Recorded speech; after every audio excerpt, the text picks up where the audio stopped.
Oke, baiklah. Ups. Iya, oke. Selamat malam teman-teman semua. Perkenalkan aku VJ Hliata, mahasiswi Ilmu dan Teknologi Pangan, Fakultas Teknologi Pertanian, IPB, simpelnya ITP 58. Jadi pada kesempatan kali ini, enrichment terakhir kali ya, this will be the last enrichment.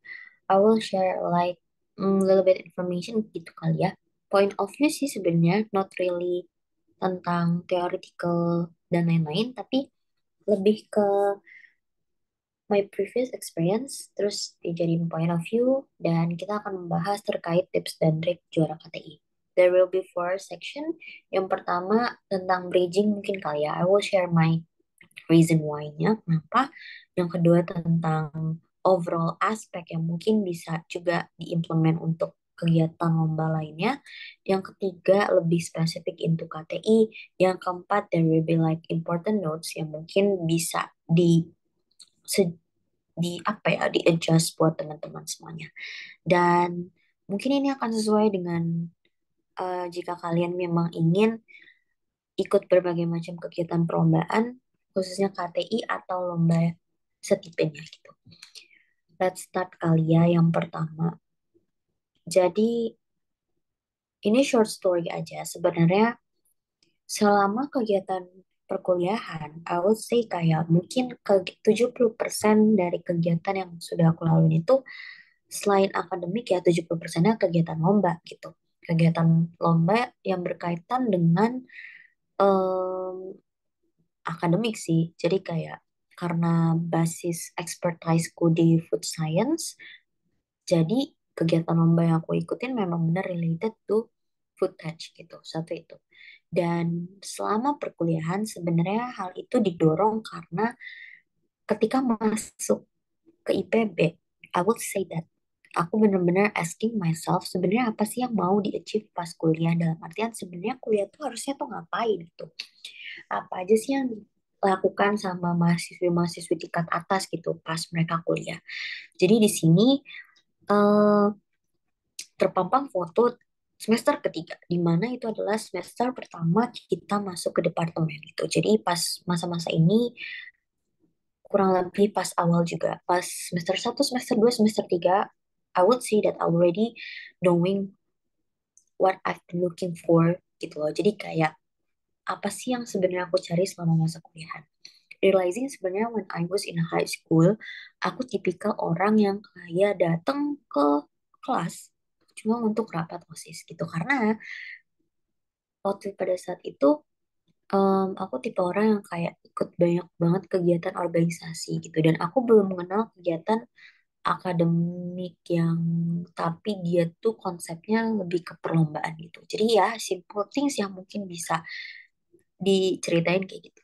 Dan itu pertanyaan pertama muncul, sebenarnya ngapain aja sih itu kuliah? Apa sih yang harus dilakukan selama kuliah? Karena 4 tahun gitu kan, kita tidak mau menyesal gitu tentang apa tahun-tahun yang kita lewati selama perkuliahan. Terus pas cari banyak gitulah kegiatan orang-orang, oh ternyata ada loh di perkuliahan itu mungkin menurutku ada berbagai macam kegiatan yang bisa kalian ikutin, mulai dari perlombaan, terus mulai dari kegiatan internship magang, terus exchange, international exposure, terus abis itu kegiatan pengabdian masyarakat, community development, kegiatan kewirausahaan, entrepreneur, business, something like that. Ya, tentang itu. Pokoknya kurang lebih, oh sama kegiatan organisasi jangan lupa. Jadi kegiatan 6 ya tadi, kalau nggak salah 6 hal itu yang bisa digali gitu.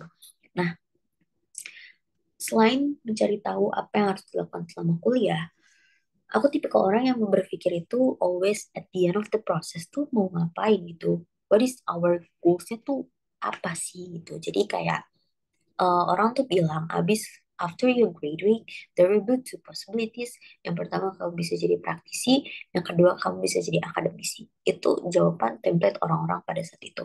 Jadi di sini ya hal yang bisa di apa ya Hal pertanyaan kedua yang muncul dan bisa dijawab adalah sebenarnya apa sih at the end of your kegiatan universitas tuh kalian mau achieve apa gitu. Karena kan sebenarnya 4 tahun kalian sarjana atau kalian S1 atau di vokasi pun kalian tuh sebenarnya lagi menata ulang kehidupan gitu. Sebelumnya kalian udah punya kehidupan dan di sini kalian membuka halaman baru untuk mempersiapkan the next step gitu.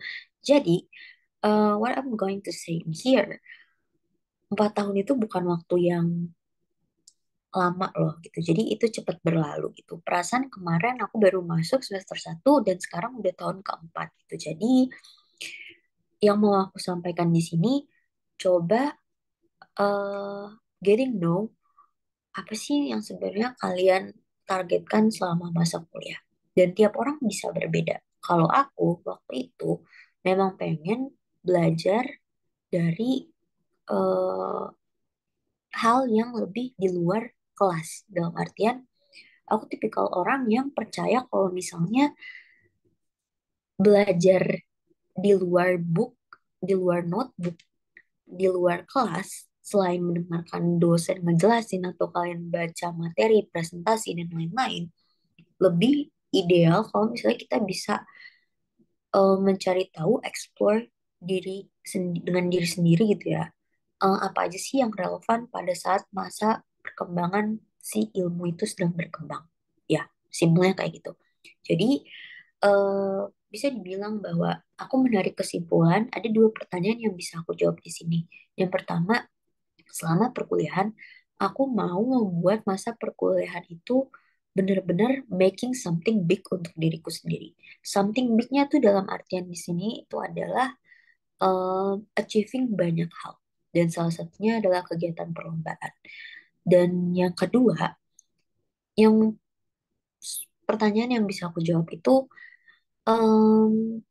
at the end of college gitu kan, at the end of perkuliahan ketika kita udah lulus, apa sih yang mau diambil langkahnya?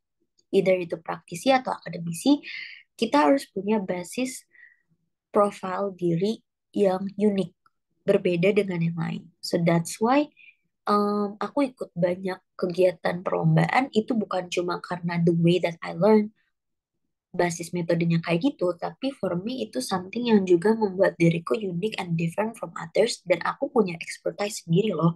Dan itu bisa valid karena banyak kegiatan yang sebelumnya aku ikutin dari kegiatan perlombaan itu. Jadi in a short way, kegiatan apapun yang kamu lakukan itu sebenarnya something yang kayak berdampak buat diri kamu ke depannya. Tapi for me, ketika I know my goals, aku mau jadi praktisi ataupun akademisi, aku harus enrich diriku dengan kegiatan-kegiatan yang relevan. Which is di sini adalah aku bisa belajar banyak hal ketika aku ikut kegiatan perlombaan. Kalau di Tekpang sendiri, di food science sendiri, ada banyak kegiatan perlombaan yang bisa teman-teman explore. Dan I believe in another tempat, prodi lain pasti juga provide hal yang sama. Ini sengaja aku not really di expose karena let's see at the end ya gitu. Kayak hal apa sih yang mungkin teman-teman sekadar info untuk apa sih yang bisa dicari tahu gitu. Ini adalah kegiatan selama 2 tahun, 3 tahun gitu selama berkuliah di ITB. Dan ya, semua itu sebenarnya berawal dari ini sih kayak si November 2022.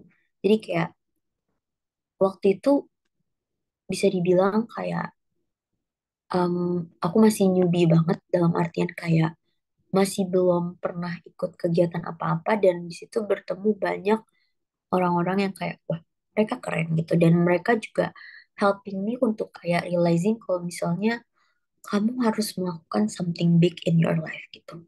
Dan ya, ngomong-ngomong tentang something big in your life gitu, kalau menurutku something bignya itu, I would say that kayak aku bisa menaklukkan diriku sendiri untuk percaya kalau misalnya I'm successfully sukses. in those competition gitu. Jadi kayak aku berhasil untuk mengenal diriku dan menaklukkan diriku sendiri. For me, mungkin kegiatan-kegiatan kayak gitu sih, kegiatan-kegiatan perlombaan tadi yang di atas ini lebih tepatnya cara untukku mengenal diriku dan cara ya mengenal diri sendiri dan exploring myself kayak menggali potensi dan lain-lainnya. It sounds cliche, but tapi itu benar sih kayak ketika kalian ikut banyak kegiatan, khususnya kegiatan lomba, sebenarnya the most powerful things itu ketika kalian bisa tahu senjata paling tajam itu adalah diri kalian sendiri gitu. Dan kalian harus bisa maksimalin itu. Caranya gimana? Ya, along the process. Kita mulai masuk ke bahasan yang pertama. Ini mungkin kita let us see at the end of the session. Ini bahasan yang pertama. Tadi aku udah menyinggung belum ya? Kayak in this part, mungkin ini juga relevan buat not only KTI, tapi buat segmen lainnya gitu kan, segmen kegiatan kompetisi lainnya. Dan, yap, let's see. Jadi, sebelum masuk ke intisari dari semuanya, menurutku ketika kalian sudah exploring kegiatan universitas itu kan banyak banget ya. Dan salah satunya itu ikut kegiatan lomba. Berprestasi, menorehkan karya, menurutku itu adalah suatu hal yang sama gitu. Dan konteks perlombaan itu bukan serta-merta harus menang, harus menang juara satu, dua, tiga gitu kan. Tapi ketika kalian bisa menang, berarti itu adalah suatu hal di mana kalian sudah bisa mengenal diri kalian sendiri sehingga kalian tahu the suitable method untuk kalian bisa menaklukkan si perlombaan ini. Menurutku itu seperti itu. Dan waktu itu aku punya prinsip di mana kayak uh, the winner is actually only one. Jadi kayak the first winner itu adalah pemenang sebenarnya. Kalau misalnya kalian juara dua atau juara tiga, it's something yang kayak ya you need to try more lah gitu at the at the next opportunity gitu. Jadi kayak dulu pemikiranku tuh seperti itu. Kalian harus bisa jadi yang the best of the best. Awalnya mikir seperti itu, tapi setelah melihat prosesnya, sebenarnya kegiatan lomba itu bukan menang atau kalah, tapi lebih kayak kalian bisa nggak sih menaklukkan diri kalian sendiri dengan kalian tahu siapa diri kalian, dengan kalian tahu potensi kalian, eh, ancaman untuk dari kalian apa dan gimana caranya kalian itu bisa untuk sukses untuk bisa 100% sure kalau misalnya em, kalian bisa menaklukkan si kegiatan kompetisi itu. Ketika kalian udah ibaratnya udah menang berarti kalian udah bener-bener tahu nih siapa diri kalian. Mungkin simpelnya seperti itu. Terus itu mungkin a brief short story buatku tentang pandangan gitu ya ketika kalian berniat untuk ikut kegiatan-kegiatan kompetisi. Dan masuk ke chapter ini, aku harap kalian sudah punya satu pemikiran di mana, oh semasa kuliah aku ingin banyak ikut kegiatan perlombaan gitu. So that's why kalian menonton video ini. Kurang lebih seperti itu. Ini jadi sedikit cerita, sebenarnya kalau di ITP saat pertama kali masuk tuh aku udah ngetargetin yang namanya DSTC. Kenapa? Karena menurutku itu adalah salah satu perlombaan yang paling ideal.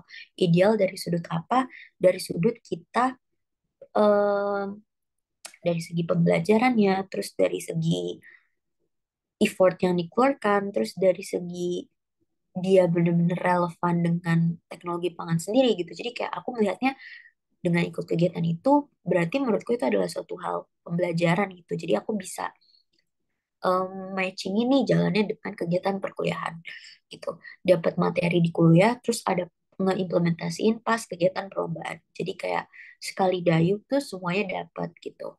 Nah, ada lomba namanya Desdis itu adalah targetku sejak masuk awal semester 2. kayaknya. Semester 3 apa ya gitu. Semester 3 deh kayaknya. Karena kan pas masa itu udah kenal tuh departemen ITP gitu kan. Nah, mungkin kita akan mengambil contoh dari target destinasi itu. Jadi ketika kalian nanti punya suatu keinginan, kalian harus tahu kayak kenapa kalian butuh itu, kenapa kalian mau itu, dan kenapa harus itu. Jadi know your why first. Kayak tadi kan udah dibilang ya kalau di situ benar-benar bisa membantu konsep akademik dan after I finish it itu beneran terbukti gitu. Dan di sini kalian harus punya alasan yang kuat. Kenapa kalian harus ikut lomba KTI sih? Kenapa kalian harus ikut lomba business plan gitu? Dan gimana cara kalian bisa mewujudin hal itu? So that's why ada how di sini. Gimana cara mewujudin si kalian bisa ikut perlombaan itu atau mungkin spesifiknya di sini udah langsung dijurusin gimana caranya kalian bisa menang perlombaan itu. Tadi ingat mungkin yang aku sampaikan menang itu jangan dijadikan suatu obsesi. Dalam artian menang itu adalah gimana caranya proses kalian untuk mengenal diri sendiri supaya kalian bisa maksimal tuh mengeluarkan potensi-potensinya. Dari situ kalian ketika di eh, judging oleh panelis dalam artian si jurinya ini berarti kalian udah bisa memenuhi eh, nilai maksimal mereka gitu. Jadi simpelnya seperti itu. Jadi menang atau kalah is something yang kayak menurutku proses, tapi yang terpenting adalah menang itu bukan kalian juara satu atau tiga, tapi menang untuk diri kalian sendiri. Kalian menang bisa melawan diri kalian sendiri. Ya, balik lagi ke si why-nya itu tadi. Jadi cari tahu gimana caranya bisa achieve semua itu. Kalau misalnya kita balikin dengan konteks destinasi sendiri, berarti aku mau ikut lomba destinasi karena itu adalah caraku untuk belajar. Satu di situ. Dan gimana caranya untuk bisa maksimalin hal itu? Berarti bisa ngobrol-ngobrol nih sama kakak tingkat yang udah pernah ngalamin hal serupa, atau cari di internet tentang experience orang, atau bahkan lihat website si AFTDSDC ini, apa aja sih sebenarnya yang harus dilakukan gitu. Ini adalah simple things yang mungkin bisa dijadiin example. Nah, selain tahu know your why-nya and gimana caranya, setiap proses itu kan pasti kita butuh semangat pemicu dari kanan kiri ya. So that's why kita harus terus push ourselves gitu. Dalam artian di sini untuk bisa achieve the SDC, achieve dalam artian di sini meaningnya kita successfully success in that competition. Berarti kita harus bisa nge-push diri kita sendiri. Ini adalah suatu hal yang penting ketika mungkin teman-teman bisa terapkan di kegiatan kompetisi lainnya. Misalnya kalian mau ace in KTI competition gitu ya. Berarti kalian harus nge-push diri kalian untuk bisa maksimalin kalau misalnya potensi yang kalian punya. Push di sini tuh sebenarnya definisinya banyak. Yang pertama konsisten. Yang kedua percaya diri. Yang ketiga benar-benar manfaatin maksimalin waktu kalian yang kalian punya. Yang keempat jangan nunda-nunda waktu. For me itu adalah cara untuk mempush diri kita sendiri. Contoh halnya pas kegiatan destinasi kemarin. Kita punya target itu cuma sampai bulan Januari. So, aku harus uh, work as a team untuk gimana caranya kita bisa develop the ideas sampai bulan Januari. Jadi kita benar-benar ngeprioritasin si destinasi ini after kegiatan perkuliahan. Dari situ kita bisa eh maksimalin kalau misalnya oke destinasi harus didulukan satu priority. Terus kalau misalnya kita capek, kita harus konsisten kan. I mean kayak kita bisa aja capek dalam prosesnya, tapi kita harus konsisten setiap kegiatannya. Nah, di sini adalah ya harus ingat lagi balik ke tujuan awal gitu. Kalau misalnya kalian capek dan something like that, itu harus balik lagi ke tujuan awal. Itu ya definisi push yourself sebenarnya di sini banyak, tapi aku menyarankan kalian untuk bisa benar-benar cari tahu pemicu di diri kalian apa sih yang sebenarnya bisa membuat kalian untuk tetap keep going on the track hingga nanti kalian bisa mencapai tujuan akhir kalian. Mungkin itu definisi dari push yourself-nya tuh tiap orang beda-beda gitu. Tapi jangan sampai kalian berhenti dan tidak berproses. Nah, selain si push yourself ini, I would say kayak kalian harus punya tujuan akhir yang jelas. Set your level at the end of the process itu maunya tuh seperti apa sih gitu. Nah, set the level ini sebenarnya not only the result, tapi kayak kegiatan yang kalian ikutin. Simpelnya, kalian juga harus pintar-pintar mencari kegiatan yang bereputasi. Dalam artian kegiatan yang tentunya tidak merugikan kalian, tapi juga memberikan manfaat.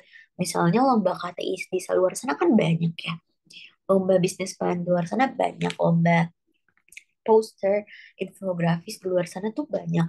Tapi kalian harus bisa picking up mana yang sebenarnya tuh bisa beneficial buat kalian dan mana yang tidak merugikan kalian. Jadi sebenarnya set your level ini kalian juga harus punya apa ya standar mungkin ya bahasanya standar yang oh minimal kalau ikut lomba harus lomba yang seperti ini gitu.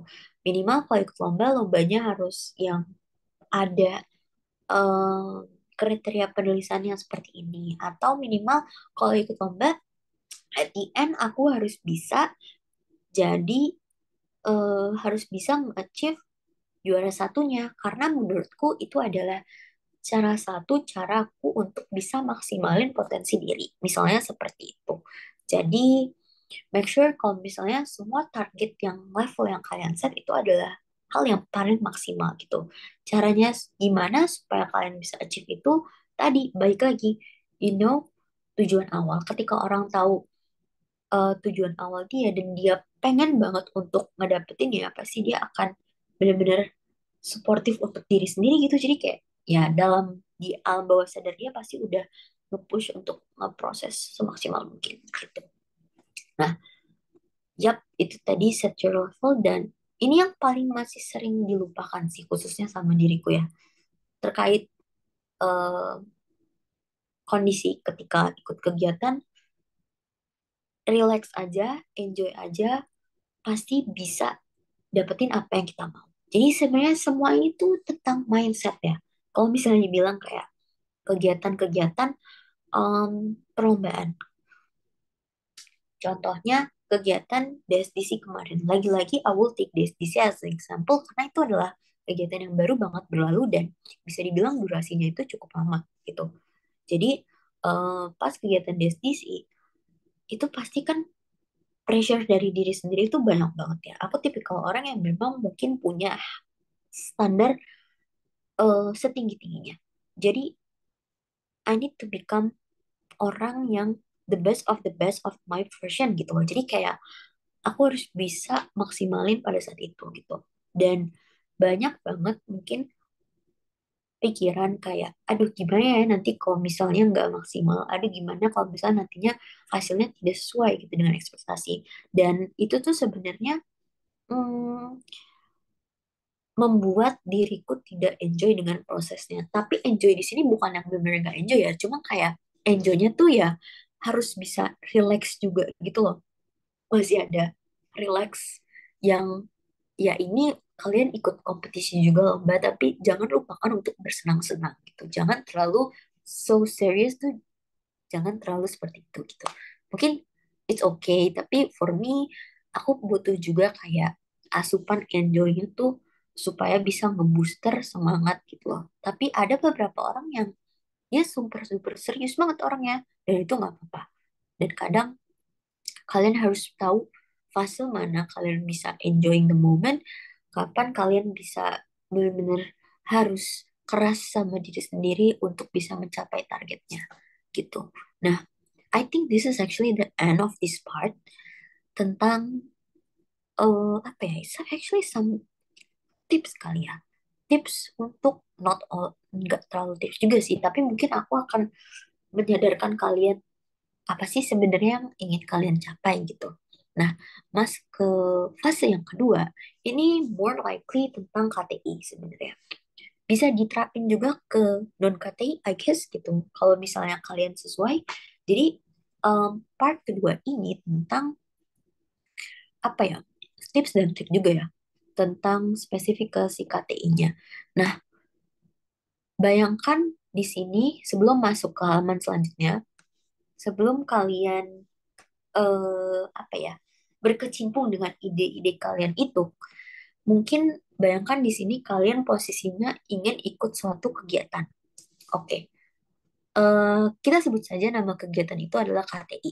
Nah, ketika kalian mau ikut KTI, nanti berdasarkan pengalaman yang mungkin beberapa orang sudah lewati, di situ banyak banget hal yang kalian dapatkan. Pertama, kalian pasti akan daftar lewat form pendaftaran. Oke, kita mau ikut lomba KTI. Kedua, mungkin akan ada biaya pendaftaran, tapi ada kok beberapa KTI yang dan lomba lainnya yang gak berbayar. Nah, kalau misalnya bisa dapetin hal itu dan kalian bisa dapat benefit yang lebih, ya mungkin bisa dipertimbangin gitu. Jangan sampai hal-hal administratif menyusahkan kalian. Satu di situ. Nah, ketiga, kalian nanti akan dapat panduan. Nah, panduan itu sangat penting untuk digunakan saat mengerjakan si KTI ini. KTI mungkin kalian udah familiar, lombanya itu biasanya ada nulis paper, atau kalau misalnya butuh kayak adjustment di papernya, mungkin final paper, atau bahasanya biasanya paper final ya. Terus abis itu ada presentasi as a final list gitu kan, jadi kayak ada beberapa step tahapnya. Nah, bayangkan kita tuh sekarang ada di fase di mana kalian belum mengumpulkan si paper ini, tapi kalian akan mengumpulkan paper itu. Jadi, saranku adalah be smart. Dalam artian kayak ketika lomba KTI, hal yang paling kalian cari tahu itu adalah sebenarnya panduan lombanya. Sebenarnya ini lomba apa yang diminta, temanya apa, kriteria khususnya apa, dan selalu tipku ya, as a trick mungkin, itu kalian bisa baca dari awal sampai akhir, skimming, scanning, apapun itu, terus cari tahu mana sih sebenarnya yang important informationnya itu apa. Apa yang sebenarnya dia mau. Oke, dia mau kita mengumpulkan paper ada dua tahap. Yang pertama, preliminary proposal, yang kedua, final proposal gitu. At the end, there will be a presentation if we're chosen as finalist gitu. Jadi, flow-nya kalian harus tahu gamenya tuh seperti apa. Dan kalian harus smart membacanya, harus bisa kayak smartnya tuh dari apa? Dari guidelines. Jadi kayak kalian pakailah tuh si buku panduan itu. Kalian baca, kalian pahami. Oh, mereka tipe penyelenggaranya yang pengen ideas uniknya tuh tinggi banget. Makanya kalian harus pertahankan di situ. Nah, hal yang bisa pertama kalian lihat adalah bagian temanya. Di sini. Jadi, temanya tuh apa? Biasanya kan ada tentang kayak eh, apa namanya, energi keberlanjutan dan lain-lain, terus kayak em, energi keberlanjutan, sustainability, terus abis itu tentang pendidikan dan lain-lain, itu kan banyak yang tentang tema. Nah, di sini kalian bisa highlight wording yang menurut kalian, oh, itu key pointnya tuh di sini loh gitu. Nah, selain itu kalian juga bisa lihat competition rules, peraturannya apa sih, terus kalian juga bisa highlight kayak apa sih sebenarnya yang dibutuhin sama perlombaan ini, kalian harus nyiapin apa gitu. So actually that is the point yang harus diperlihatkan. Nah, ketika kalian udah memahami full chart game perlombaan ini seperti apa, baru kalian bisa lanjut ke tahap selanjutnya. I would say this is like 3R ya, reduce, reuse, recycle. Sebenarnya di sini yang aku mau nyampaikan adalah ketika kalian nanti ikut KTI misalnya, kalian harus bisa mencari tahu your own style itu seperti apa. Jadi untuk bisa merumuskan si konsep dari KTI final papernya, berarti harus benar-benar knowing your own style, cara nulisnya tuh seperti apa. Satu itu. Dan ini akan didapat fasenya ketika sudah mencoba untuk menulis, berkarya lewat si KT ini atau lomba-lomba lainnya. Jadi kayak itu berproses, tapi percayalah ketika kalian sudah sering ikut kegiatan yang sama berkali-kali, khususnya di KTI ataupun lomba lainnya, you already got the template gitu. Jadi kalian udah tahu kayak style penulisannya itu seperti apa. Dan cara latihannya itu bisa pakai konsep reduce, reuse, recycle. Jadi misalnya kalian ikut perlombaan pertama, topiknya itu tentang yang baru-baru ini mungkin topiknya tentang import. Yang kalau di situ import dari eh import dari gimana cara kita nge-reduce import tax gitu kan. Nah, itu itu misalnya kalian mau ikut suatu kompetisi yang pertama. Nah, ketika kalian mau ikut kompetisi yang kedua, kalian bisa konsep reduce, reuse, recycle. Misalnya kalian ide tema yang diminta itu tentang penggunaan protein gitu. Dalam artian kayak untuk basis makanan sustainable. Nah, sebelumnya kalian ikut lomba tentang reducing import tax di negara kalian. Dan waktu itu kebetulan kalian pakai tema misalnya substitusi kacang kedelai dengan raw material lain. Terus selanjutnya kalian ikut lomba tentang konsepnya sumber protein. Nah, tempe itu kan salah satu sumber protein ya. Kalian bisa pakai ide itu, kalian reduce dulu bagian yang tidak perlu, kalian reuse ide yang sebelumnya kalian pakai tapi sudah dikurangi dengan dieliminasi poin-poin yang tidak perlunya, baru di recycle ulang, kalian poles, kalian ubrak-abrik gitu. Oh, bisa nih pakai ide ini gitu. That is actually what I've done dengan teman-temanku, dengan timku saat kegiatan DSDC kemarin dan kita pakai ideas-nya untuk di IUFOS. Apakah itu menyalahkan aturan? It's actually no gitu karena it's our ideas dan itu idenya beda kok. Maksudnya judul yang kita submit is actually different gitu juga gitu kok. Jadi kayak tidak menyalahi aturan gitu. Ini konsepnya reduce, reuse, recycle. Jadi ketika dari situ kalian bisa ikut banyak berbagai lomba untuk membiasakan diri sendiri sehingga kalian dapat nih fasenya kalian, oh, my style saat ketemu problem statement atau tema seperti ini akan seperti apa sih gitu. Nah, untuk practicingnya, untuk dapat topik yang bisa kalian gunakan berkali-kali, you can use this concept gitu loh, reduce, reuse, recycle. Ya, mungkin untuk kedepannya ketika kalian coba mungkin akan lebih paham maksud dari 3R ini gitu. Itu terkait topik-topik yang mungkin dan how to make gimana caranya kalian menginternalisasi si kegiatan-kegiatan ini gitu. Nah, ini ada poin selanjutnya adalah searching. Basically, poinnya adalah you need to know apa yang kalian ikutin sih gitu. Dan need to know-nya bukan hanya based on uh, guidelines, tapi berdasarkan juga kayak si searching information gitu. Jadi misalnya kalian ikut lomba KTI, I would say I took example again as the SDC. Aku ikut kegiatan di SDC dan aku ngeliat itu bukan hanya dari guidelines. Jadi aku memahami lomba itu tuh apa sih. Aku lihat dari websitenya, aku lihat dari previous winnernya, aku lihat dari YouTube-nya, bahkan aku lihat dari profile jurinya. Jadi it is also important untuk kalian ketika kalian cari informasi sebanyak mungkin gitu. Nah, misalnya, kalau misalnya kita terapkan dengan KTI, KTI taruhlah ada 3 komponen. Yang pertama final paper submission, terus oh sorry, itu bisa kayak pre-submit abstract paper, terus yang kedua itu final paper submission, yang ketiga baru presentasi.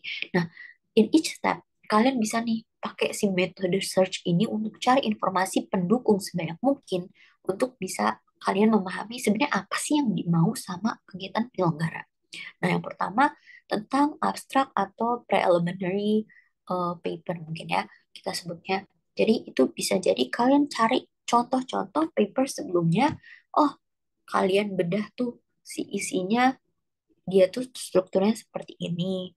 Terus apa sih yang bisa membuat dia tuh bisa lolos ke tahap selanjutnya tuh apa gitu. Jadi kalian cari masing-masing. Final papernya juga begitu. Terus pas kegiatan presentasi kalian bisa cari nih jurinya siapa sih? Jadi kalian bisa tahu nih background jurinya tuh apa, and then jurinya tuh seperti apa, dan bisa dapat improvement informasi-informasi. Terus bahkan kalau misalnya lebih jauh lagi, kalian bisa cari tahu technical itunya gimana, dan apa sih hal-hal yang mungkin terjadi, worst issue yang bakal terjadi gitu selama masa kegiatan. Dan ini tentu aja inilah intinya, cari carilah informasi sebanyak mungkin gitu. Dan itu informasi tersebut pasti informasi yang penting dan itu tidak disebutkan di guidelines gitu. Terus selain searching, ini mungkin yang sering ditanya, dipermasalahkan gitu ya. Jadi selama mungkin kegiatan lomba ini, I would say that unique ideas itu penting, tapi jangan terlalu terlalu terlalu dalam bentuk apa ya, imajinatif gitu. Pastikan itu bisa applicable dan memang super super apa ya, super bermanfaat gitu. Kurang lebih seperti itu. Nah, gimana caranya dapet unique ideas? Gimana caranya dapet ide gitu kan? I would suggest you untuk sering-sering menonton film atau membaca buku atau ngeliatin lingkungan tempat kalian tinggal. Karena sebenarnya di situ banyak ide yang mungkin akan muncul gitu. Dan sebelumnya nggak pernah kepikiran. Nah, caranya gimana? Caranya internalisasi diri kalian dengan lingkungan sekitar. Dan hal yang mungkin basic yang bisa kalian lakukan selain kegiatan yang sebelumnya sudah aku sebutkan, kalian bisa baca di jurnal. Jadi akan muncul banyak topik, searching lagi dari internet, apa-apa-apa, dan apa itu pasti bakal muncul. Dan kadang kalian harus tahu juga kapan timing otak kalian itu berjalan dengan lancar. Misalnya, kalian lebih fleksibel, lebih enjoy, lebih luas gitu ya. Kalau misalnya mikir tuh pas malam hari sebelum tidur, kalian bermimpi, berimajinasi, membayangkan kalau misalnya ada kertas yang bisa mengusir makanan dari semut. Itu kan something yang kayak mungkin yang kalau misalnya kalian pikirkan di saat kalian bangun tidur, kalian nggak kepikiran gitu kan. Jadi kalian harus tahu spot waktu terbaik kalian untuk berpikir dengan jernih, sehingga di situ kalian bisa manfaatkan untuk mencari ide. Gimana caranya kalau misalnya kalian sudah buntu? Menurutku, stop, istirahat sampai situ. Lakukan kegiatan yang membuat kalian enjoy, relax. Dari situ kalian bisa starting new point lagi gitu. Starting new point untuk cari ide baru gitu. Dan yap, ini mungkin tips cara supaya bisa dapat unique ideas. Ya, begitu. Dan seiring berjalannya waktu, aku percaya bahwa semua orang punya metodenya masing-masing dan kalian pasti akan menemukan flow yang terbaik untuk bisa dapetin unique ideas-nya. Itu tadi terkait part ideas yang bakal ending up the station, yaitu harusnya ya ending up the station gitu. Nah, ini sebenarnya yang terakhir sih, kayaknya harusnya nomor 3 ya. Ini terkait KTI banget. This is actually the most important things ketika kita ngomongin trick and trick. Tips and trick KTI. Jadi menurutku ada 3 hal yang perlu kalian notify ketika nanti emang bener ikut kegiatan KTI dan serupa, ikut kompetisi KTI serupa. Ingatlah bahwa tujuan kalian itu setting goals untuk menang, dalam artian menang itu kalian menang untuk memenangkan diri kalian sendiri, ketika di situ kalian tahu kalian bisa berproses dengan super duper maksimal gitu. So that's why itu yang membuat kalian menang. Nah, di sini one of the most important things yang harus kalian pahami adalah flow KTI sendiri. Tadi di awal sudah sesuai pengalaman gitu ya. Ada beberapa hal ketika KTI dan lomba serupanya. Yang pertama mungkin kayak paper. Paper tuh bisa dibilang final papernya. Terus di sini bisa dibilang paper atau abstrak atau preliminary proposal or something like that, yang first fase itu actually one of the most important thing gitu, karena kalau misalnya kalian tidak lolos babak paper, kalian nggak bisa maju ke babak selanjutnya. Jadi kalian harus fokus ke babak itu adalah yang paling penting, kuncinya dari segalanya. Tapi balik lagi ke guidelines penilaiannya seperti apa itu. Terus yang kedua ada additional paper. Ya, additional paper is just adjustment gitu loh. Jadi di sini kalian ibaratnya dapat kesempatan lagi untuk mempertajam ideas kalian apa, atau membenarkan hal-hal yang menurut kalian kurang tepat, atau bahkan menambah ideas baru untuk meyakinkan si panelis atau jurinya kalau misalnya your ideas is very unique and ini adalah suatu hal yang suitable untuk tema yang ditawarkan itu. Nah, barulah yang terakhir, ketika semua perurusan paper itu udah selesai, jangan lupakan presentasi. Presentasi itu dalam artian konsepnya slide-nya harus oke, terus kayak kalian harus menguasai materinya, dan something yang perlu dilatih adalah di sini sebenarnya kalian harus kalem menghadapi situasi itu.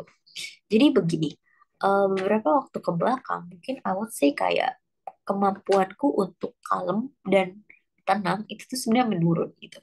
Jadi kayak aku mendapat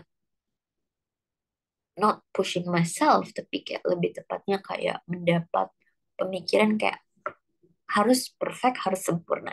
Jadi di situ apa ya, kepikiran hal-hal negatif, jadinya kita nggak bisa tenang dan kita nggak bisa eh, ace the competition gitu. Jadi kayak kita kesannya tidak maksimal. Nah, tapi di sini, I think one of the most thing yang bisa di-highlight adalah ketika mau presentasi, hamin satu, hamin beberapa jam, mendingan itu nggak usah dia namanya latihan.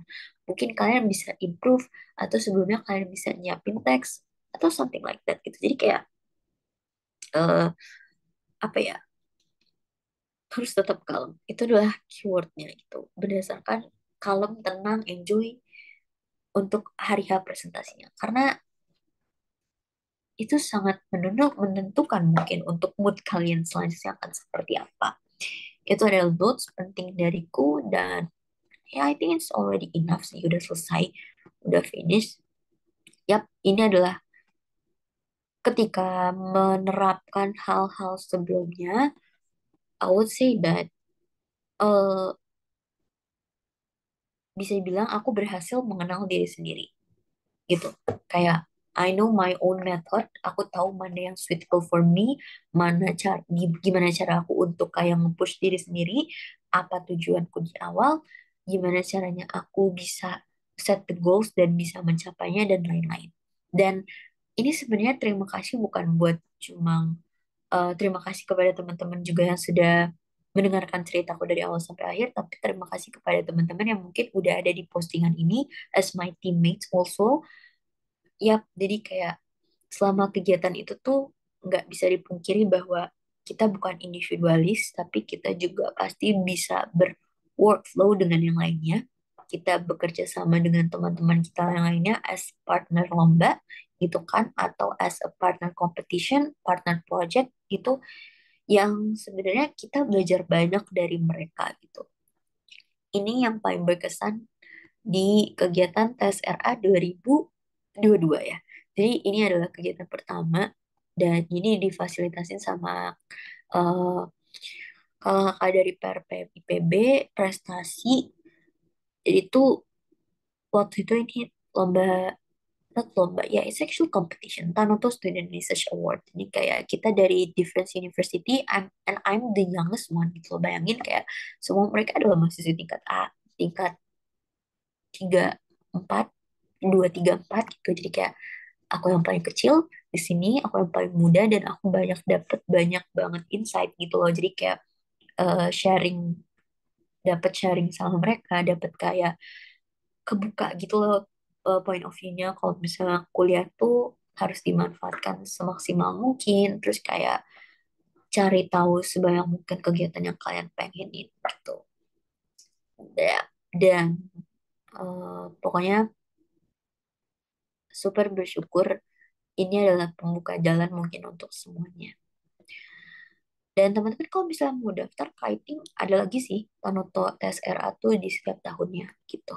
Dan ini kita belajar juga tentang riset. Kebetulan proyekku tentang em, apa ya, SMALB, jadi kegiatan, jadi kayak market pembelajaran geografi things untuk rawan bencana buat teman-teman SMALB. Waktu itu kita survei langsung ke Kota Bandung gitu.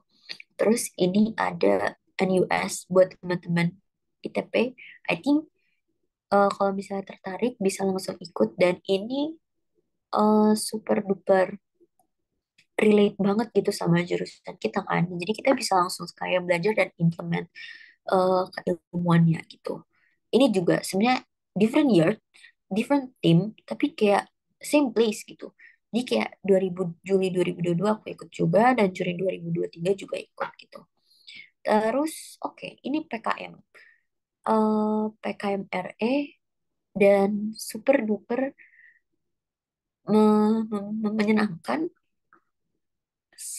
bahagia untuk diingat tapi tidak untuk diulang sih kayaknya karena super duper effort banget ya waktu itu. Waktu itu kita PKM RE dapat kategori poster ini perak ya, berarti juara dua. Terus tentang kertas anti semut gitu. Terus abis itu ini sebenarnya not a competition sih, lebih ke trio ini lebih ke hmm, research and symposium ya gitu.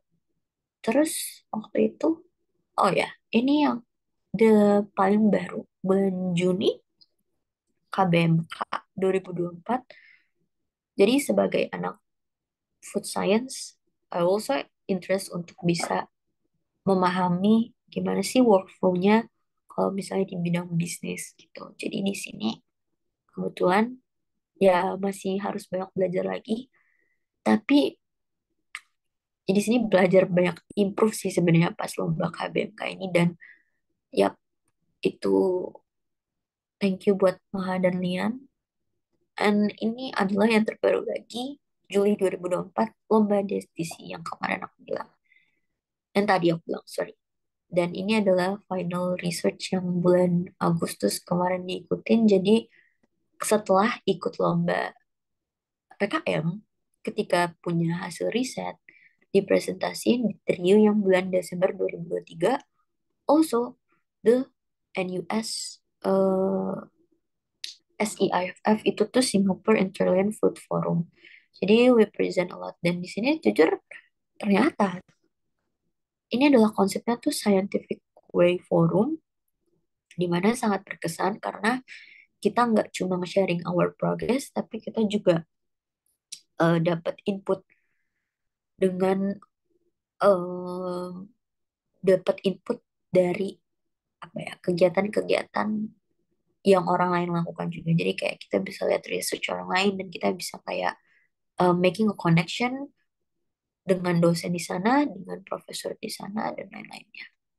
Begitu. And once again, kayak I'm the one yang masih undergraduate student gitu loh. Jadi at the moment I also JPR dikit sih karena yang lain tuh kayak advance gitu researchnya. Sebenarnya kalau bisa kalian lihat ini semua tuh difasilitasin sama IPB prestasi. Ya, this one actually. Dan semuanya itu don't worry kalau misalnya kalian mau ikut kegiatan karena di sini banyak banget dari IPB prestasi yang bisa memfasilitasinya. Mulai dari mungkin pembinaan sampai kayak urusan administrasi dan keuangan. Itu super duper membantu dan itulah mengapa kita kuliah di IPB. Karena untuk ikut banyak kegiatan aktivitas-aktivitas seperti ini. Mungkin jika teman-teman tertarik, dan pastinya harus sih untuk bisa exploring more, bisa, aduh maaf ya ini kelihatan another username. Jadi kayak bisa lihat IPB prestasinya sendiri gitu. Dan itu mungkin sebenarnya perjalanan dari awal sampai akhir kuliah terus dari kegiatan kompetisi lomba tidak terlepas dari berbagai dukungan, khususnya dari teman-teman teammate sendiri yang sebelumnya ini, yang udah lomba bareng, dan ataupun dengan dari IPB prestasi atau dari dosen pembimbing dan yep, dari mama dan papa keluarga. Intinya, dan juga teman-teman terdekat. Intinya, jangan lupa untuk berkarya selama masa perkuliahan. Jika teman-teman memang ada ingin yang mau didiskusikan lebih lanjut atau mungkin mau ditanyakan, bisa reaching out aku di Instagram at Hilya, JIE. I only open an Instagram DM kayaknya. Mungkin sekian dari untuk enrichment malam ini dan selamat beraktivitas kembali. Terima kasih.